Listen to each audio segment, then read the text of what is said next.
That's fine. Alright. Formulas. Looked at one yesterday on our bell ringer. First one we're going to look at today, I'm going to use our perimeter formula. Y'all ready?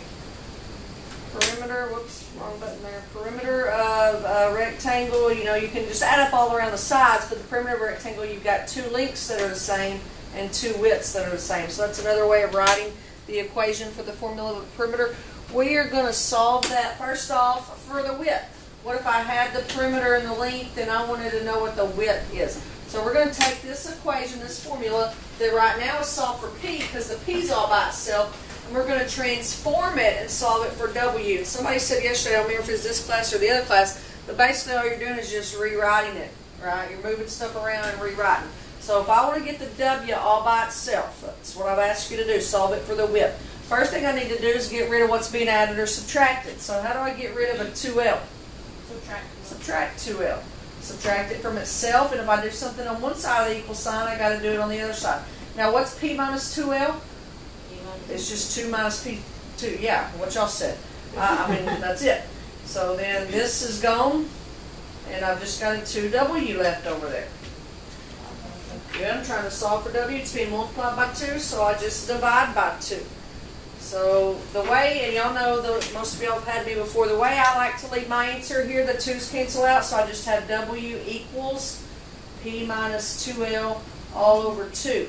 I can't divide the whole thing by 2. I could divide the L by 2, but the P can't be divided by 2 evenly. So that's how I leave my answer. But there are lots of different ways to write that, so we got to talk about those in case you ever see it on the ACT or anything. Other ways you could write it would be to put them both individually over 2, which the P over 2 doesn't reduce. It would stay like that. But now you could reduce the 2L over 2, right? That would just be minus L. That'd be another way of writing it. I've also seen people dividing by 2 is the same as multiplying by 1/2. So they'll put a 1/2 in front of the whole thing. I've seen that before. So all of those are correct answers. If you write it in a different form as me, it's still correct. Okay? Does that make sense to everybody? Alrighty. We got that. Let's look now at this one. I don't think it's a formula for anything that I know about. It just says y equals 1/2 times x plus 3. We're going to solve that. It's already solved for y. The only other variable is x, so we got to solve it for x. We're going to solve that thing for x. Alright, what do you think I might do first on something like this? Okay, a lot of people will say that, and that's not a bad idea to distribute, but if I do, and I can, when I distribute that, then I'm going to end up eventually, when I solve for the x, having to undo it later. So I could just go ahead and undo that now. Now, if this 1/2 is out in front of that whole thing, it means it wants it to multiply. So how could I undo that now? Divide. And when I divide by 1/2, that's the same as multiplying by what? 2, right? Dividing by 1/2 is multiplying by 2, so that makes this a 2y. Here it canceled out. So now if we're trying to solve for x, there's just one step. You ought to see that pretty simple. Subtract that 3, right? So x would be 2y minus 3.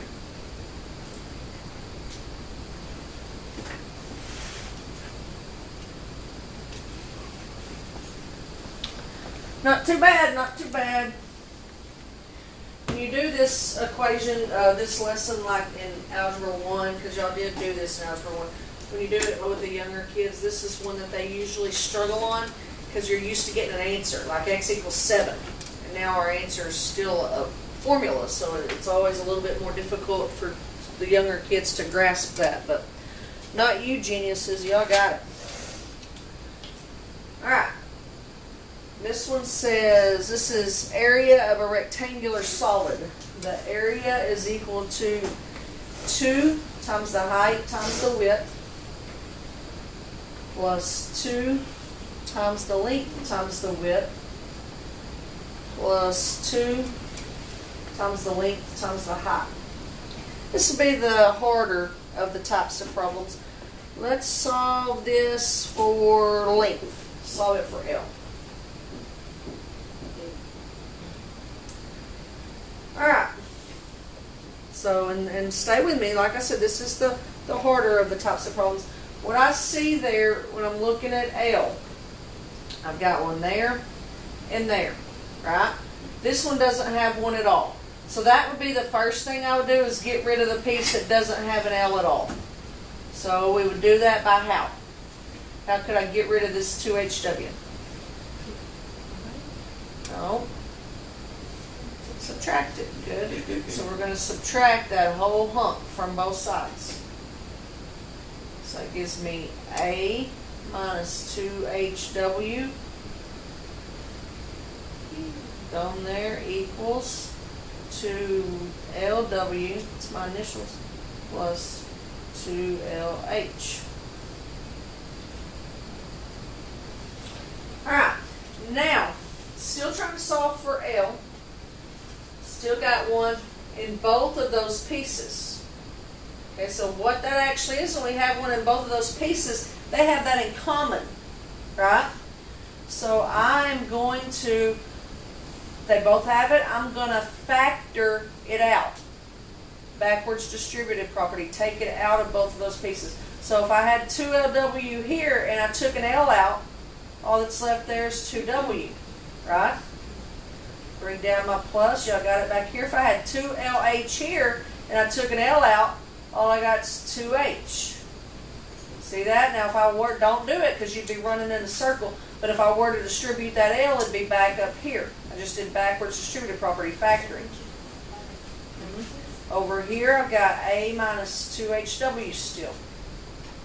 Now Angie's already figured out the last step. I'm trying to solve for L, just like on the previous problem. Oh, holy cow. There we go. Just like on the previous problem, L is being multiplied by this whole chunk. So I'm just going to divide by that whole chunk. Some good mathematical terms, chunk. Okay, so over here, that piece, that chunk cancels out. So it just has L equals. Over here, do I have anything? Remember from Algebra 2, we did some ninja stuff. Do I have anything I can ninja out over here? Nope, nope, nope. Nope, nope. Good. Cindy remembers we can't ninja unless it's same on top and bottom. You can't pick it apart. You can't take pieces out. You got to be able to whack the whole thing out or nothing. Now, if it were all even, I could reduce it all by 2, but this A doesn't, it's not even. So it's just going to stay as A minus 2HW over 2W plus 2H equals L.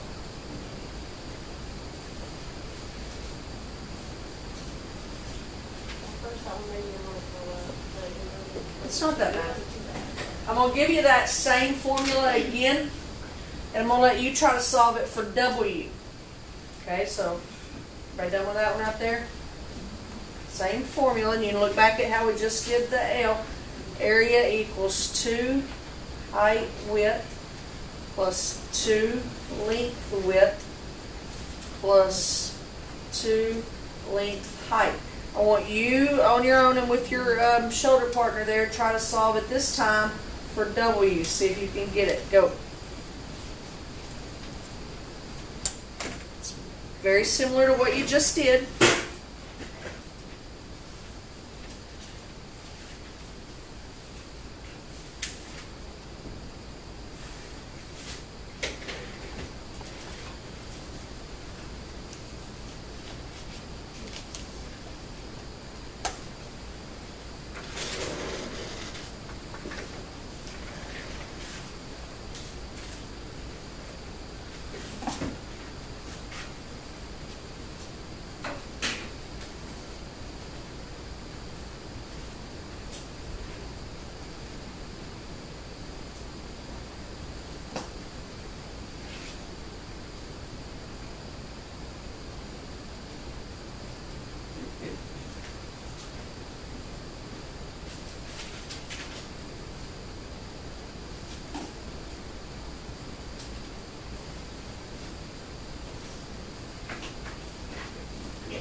Okay, got it? No problem, you're doing fine.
Just not ready, I'm sorry, I'm slow.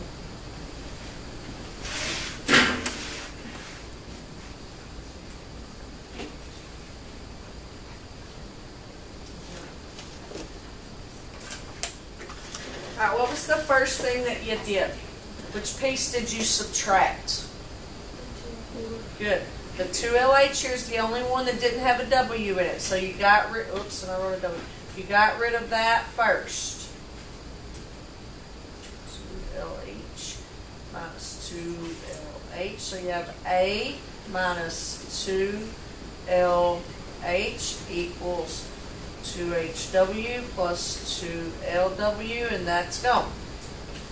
Now trying to solve for W. Good. Valentina's dividing by W. Both pieces on the right have a W in it, so we're taking that out, factoring that out, dividing that out. So what's left in the parentheses?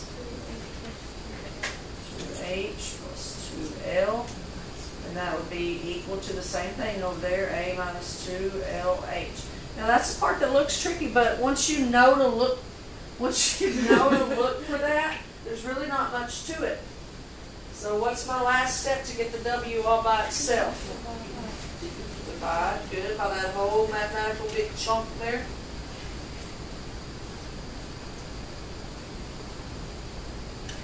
So W is A minus 2LH all over 2H plus 2L. I don't like my W that close up there. Let me make it look better. There we go.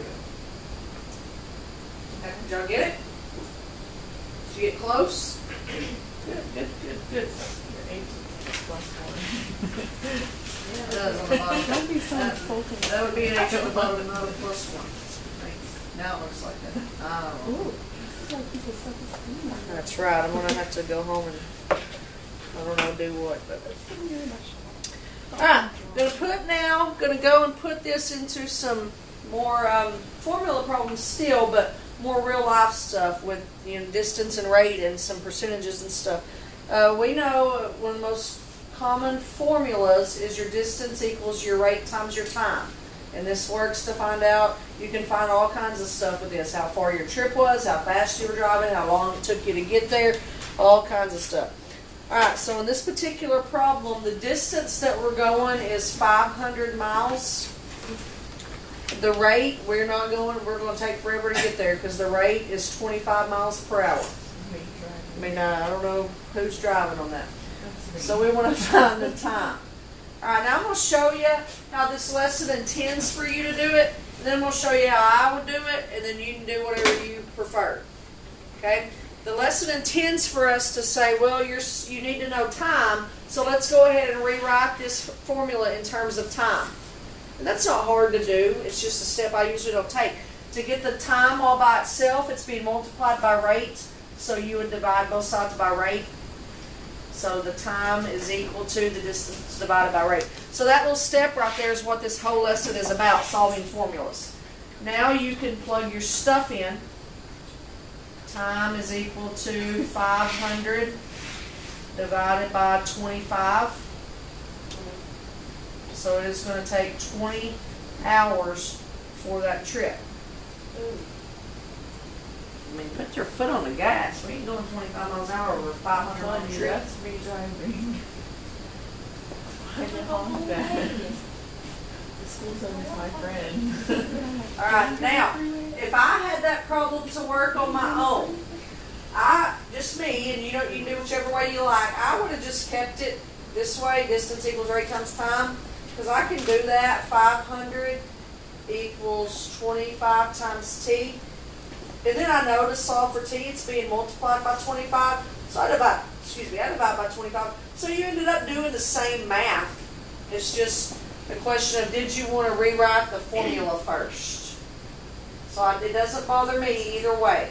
I would have done it the way on the right. The book teaches the way on the left. They're both the same. Just do you want to divide first or last, I guess is the question. Okay. Let's do some percentage problems. Anytime we're finding percentage, what you need, a good shortcut I've been taught, is it's always the partial amount. So I say part divided by the whole amount. Part divided by whole will equal your percentage. Okay, it's always the partial amount divided by the whole amount. So if I had a problem here that says a 50-liter mixture of acid and water, so we got a 50-liter mixture of acid and water, contains 10 liters of acid. What percent is the acid? Okay, so we got a 50-liter mixture that's got acid and water in it.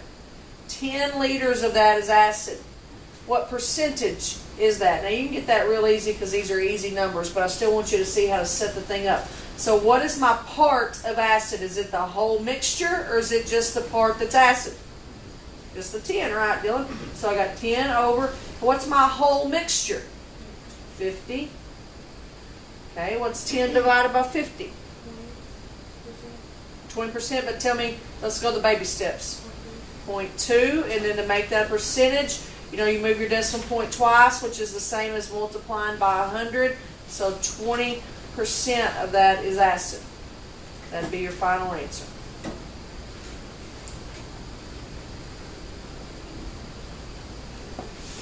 Okay, so same type of question. This time we've got some gasoline and oil mixtures. It says a mixture of gasoline and oil contains 20 ounces. 20 ounces of gas and oil in the mixture. 1 ounce is oil. So we got 1 ounce of oil. What percent is the oil? So what percent of oil do we have? Okay, how would I set that up to figure it out? What's the partial amount that I have? 1. What's my whole amount? 20. What's my percentage when I do 1 divided by 20?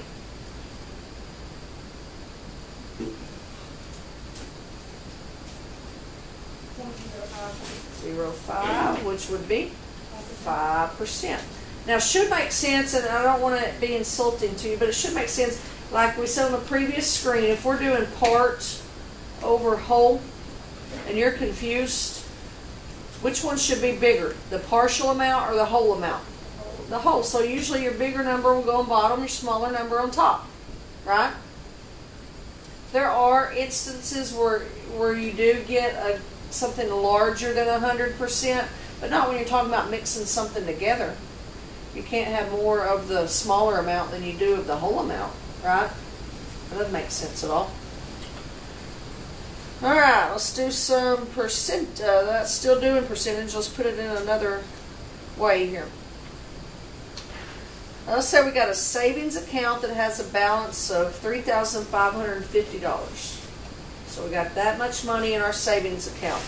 It earns 6% interest in 1 year. So how much interest did it earn? That's what we're trying to figure out. So this one's going to be set up a little bit different. Still going to be our part over our whole is equal to our percentage.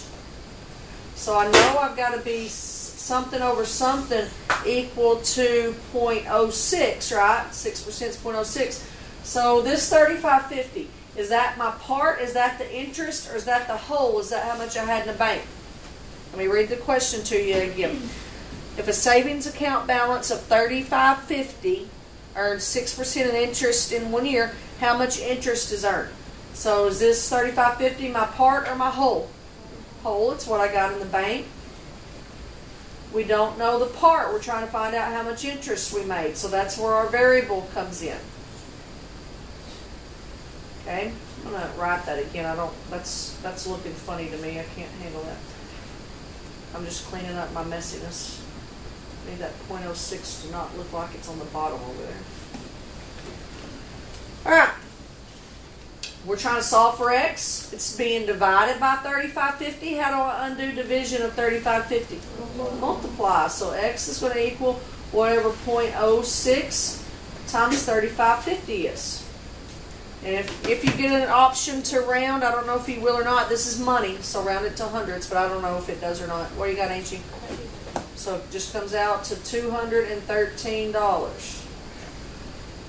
So in a year, we made $213 in interest by doing nothing. I like that. I'll take it.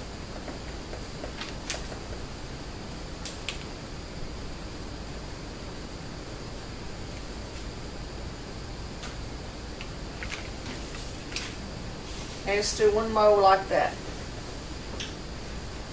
One more. It says, an automobile salesman earns an 8% commission. So whatever I've got here, it's going to be equal to 0.08. 8% commission. Okay, I've already set up part over whole equals percent. 8% commission on every car he sells. How much does he earn on a car that sells for $12,000? How much does he own on a car? So we've got an X that sells for $12,000. So what do I have? Is my $12,000 going to be the whole amount or the partial amount? The whole amount. Good, Dylan. That's how much the car sells for. So we don't know how much he earns. That's the partial amount. He's not going to earn more than the car sells for. The car business would go out of business if that was the case. All right. So my X is being divided by 12,000. I undo that by multiplying, so you just got to figure out what 0.08 times 12,000 is. Say it again. So if he sells a car worth $12,000, he's going to make $960. And it's, unless you're at the, you're going to have a hard time finding a decent car for $12,000 these days. I mean, my little red truck was cheaper than $12,000, but not many people like driving a little red truck. So A lot of people also don't sit on tractors and say that they're car as well, so they're cheaper than that. And what does that not sound completely normal to you? I mean, what is wrong with that? Well, I had to watch that again here. That made Dakota smile. Dakota, he's always one of my favorites. Such a happy boy. Dakota always wants to kill me. No, I don't believe it. I do. No. Me and Dakota, we're tight. Alright, let's look at one more thing. Hopefully we'll be alright. This one I have a pie chart in the book I'm looking at. You can't see the pie chart obviously, but I'll give you the information you need. Oh, we got a pie chart here that says, that gives in 2005 the amount of money that the United States spent on their pets. Just craziness. I mean, I guess I spend a lot on my chickens, Angie. Anyway, it says how much was spent on pet supplies and medicine. So you can't see it. I'm reading the chart here, and it says that 24.5% was spent on supplies and medicine. Now, more about the chart that you can't see. It's not making for me being a good teacher talking about a chart you can't see. There was a total estimate of $35.9 billion spent on the pets in that year. That's a lot of moolah. That was not much estimate. All right. So what we're trying to figure out is how much did they spend on supplies and medicine. We know the percentage that supplies and medicine was, but how much did they spend? So we're looking for a part, a whole, and a percentage. Well, percentage is easy. This has got a percentage sign on it, right? So that's going to go over here in the percentage part. Move that decimal and put that at 0.245. Alrighty, the total that we spent was 35.9. So is that my part or the whole? Whole, $35.9 billion. I mean, I think we should, we could reduce our debt by a ton of money if we just got rid of all our pets. I figured that would get some comments out of y'all, but it didn't. How much money is that? I don't know. So this turns into the same problem that we had. It was just getting data off the chart, which you didn't even have to do. I told it to you. It's being divided by 35.9, so we multiply by 35.9. What does that give me? Okay, we'll round that to about 8.8. And don't forget, this was in billions. So in the year 2005, $8.8 billion approximately was spent on pet supplies and medicine. Now that was, in the entire United States, but still, it's a lot of money. Let me see. That doesn't, I was thinking maybe supplies included food, but that's not. They've got a category for food, live animal sales, supplies / medicine, grooming and boarding, and vet care. I would think vet care would go, but it doesn't on that chart. So I wouldn't have spent any in that category on my chickens. Mine would have all been out of the food and the live animal sales.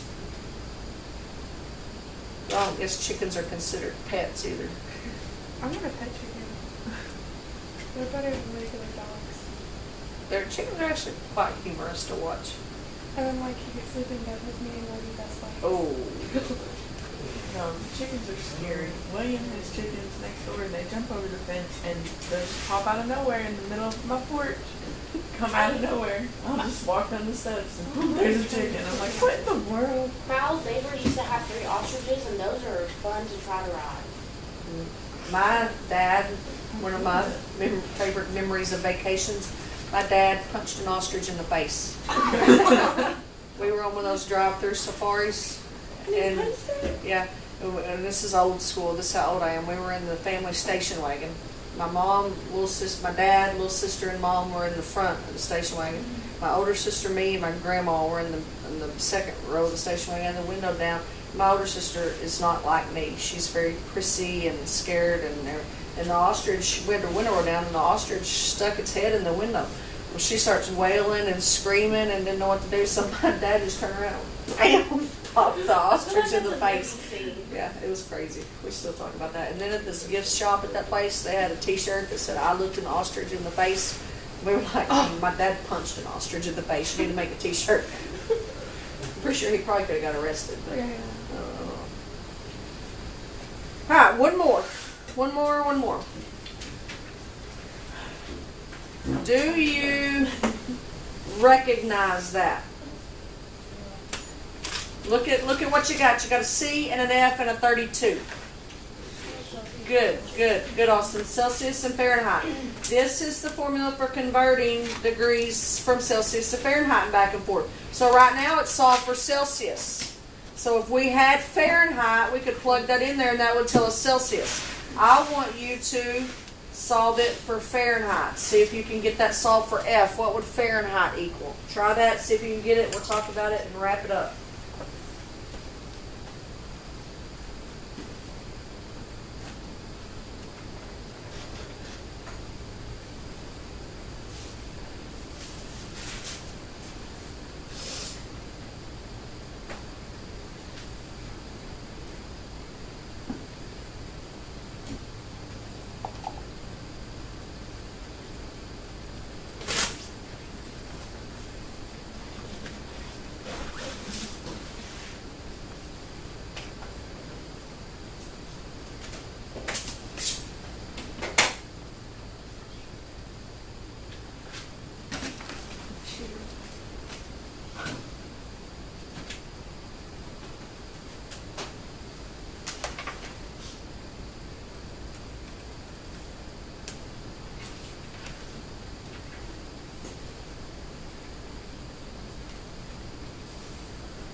We got it?